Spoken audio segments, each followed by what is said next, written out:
అందరికీ నమస్కారం. ఇప్పుడు తెలుగు రాష్ట్రాలలో సరే రాష్ట్రం విడిపోయింది. ఏ- ఏదో భారతదేశంలో ఎన్నో పెద్ద రాష్ట్రాలు ఉన్నాయి. సరే తెలుగు రాష్ట్రాలు విడిపోయినాయి. విడిపోయిన తర్వాత ఏదో ఒక రకంగా ఎట్లా వాళ్ళు బతుకుతున్నారు. అరే కనీసం ఏపీలో రాజధాని లేదబ్బా, రాజధాని లేకుండా బతుకుతున్నారు. దాన్ని గురించి ఇక్కడ కొంతమంది మేధావులు హైదరాబాద్లో కూర్చొని ఏపీ మీద అక్కసేంది మీకు?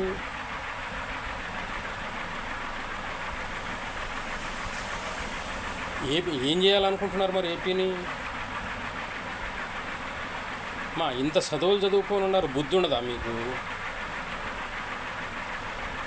మీరు చేసిన పిహెచ్డీలు ఏం లాభమా బాబు? ఆడ రాష్ట్రం సంకనాకి పోయి ఉన్నది.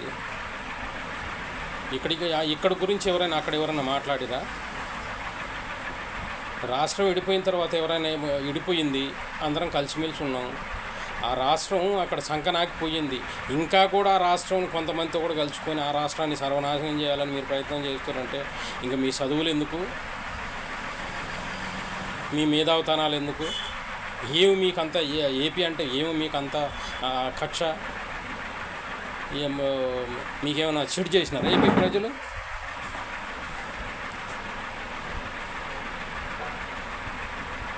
హైదరాబాద్లో కూర్చొని తెలంగాణలో కూర్చొని రాష్ట్రం మీద అంత అక్కసెలగక్కుతున్నారా బాబు? ఒక పని చేయండి.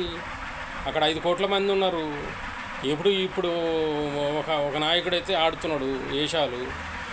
వాళ్ళందరికి కలిసి విషమిచ్చి పాడితే ఇంకా చచ్చిపోతారు అక్కడ ఆంధ్ర ప్రజలు. అప్పుడు మీరు బాగుంటారు, మీరు మేధావులు అందరూ. మీ చదువులు దేనికయా బాబు? మీరు మళ్ళీ ప్రొఫెసర్స్ అంట, ఎనలిస్టులు అంట, మేము మేధావులం అని. ఏం మేధావుతనాలు అవి? మీకంటే నోట్లోంచి మంచి మాటలు వస్తలేవు, కానీ మీకంటే అసలు ఎవరో నయం అన్నట్టున్నది మీ పరిస్థితి. మీకు అంత తక్కువసేందుకు ఏపీ మీద అంటున్నా.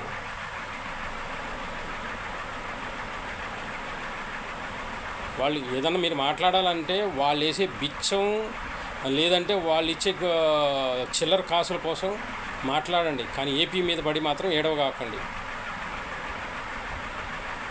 ఎక్కడా లేని నీచపు సంస్కృతి తెలుగు జాతిలో ఉంది అమ్మా. ఇప్పుడు యూపీ ఉంది 84 ఎంపీ సీట్లు, తమిళనాడు ఉంది 44 ఎంపీ సీట్లు. విడగొట్టినారా? సరే విడిపోయినాక మీకెందుకు అంత అక్కస అంటున్నా? దాని మీద పడి ఏడవడానికి. మీకు చిల్లర డబ్బులు ఇచ్చేటోడు గురించి మీరు 100 వాగండా, రాష్ట్రం గురించి ఎందుకు మీకు? వాని సంక నాకండి మీకు అవసరం వస్తే. ఆ రాష్ట్రానికి కనీసం ఇప్పుడు రాజధాని లేదు. అక్కడ ప్రజల పరిస్థితి ఏందో తెలీదు. ఆడ పాలించేట ఆయన, నేను భిక్షం వేస్తున్నా, నా భిక్షం గురించి ఆలోచన చేయండి, నాకు ఓటేయండి. ఏదైనా మాట్లాడితే మేము మేధావులం, మీరు చేసిన పిహెచ్డీలు దేనికోసం అసలు? ఇప్పటికే తెలుగు జాతి అంటే నీచంగా చూస్తున్నారు.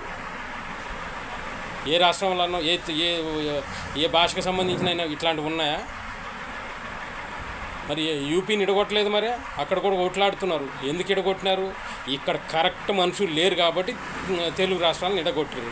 సరే విడిపోయిన తర్వాత ఒకరికొకరు అన్నల తమ్ముళ్ళుగా ఉండాలని హ్యాపీగా ఉన్నారు. మీరు మంచిగానే బతుకుతున్నారు కదా. ఆ ఏపీ ప్రజలకు కనీసం వాళ్ళు బతుకు తెరువు లేదు, ఎక్కడ పోయి బతకాలనో తెలియదు. దాని మీద ఇంకా ఎవడో చేసిన చిల్లర కోసం మేము ప్రొఫెసర్లము, మేము మేధావులము, మా మేధావితనాలు చూపిస్తామంటే మీ మేధావితనం మీ ఇళ్లలో చూపెట్టండి, మీరు మగవాళ్ళు అయితే. లేదా రాష్ట్రానికి సహకరించండి. ఇలా కదా అలా చేయాలని చెప్పేసి ఒకడేసే చిల్లర కోసం మీరు ఎగబడి ఆ రాష్ట్రాన్ని ఇంకా సంకనాకిచ్చేయాలని చెప్పేసి ఆలోచన చేస్తున్నారా? పోతారు, పుట్టగతులు ఉండవు.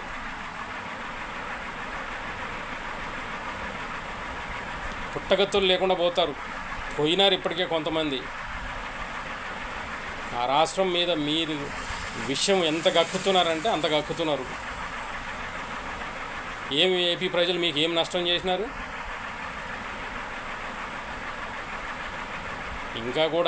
ఇంకా కూడా కొంచెమన్నా తెలుసుకోవాలి. Thank you.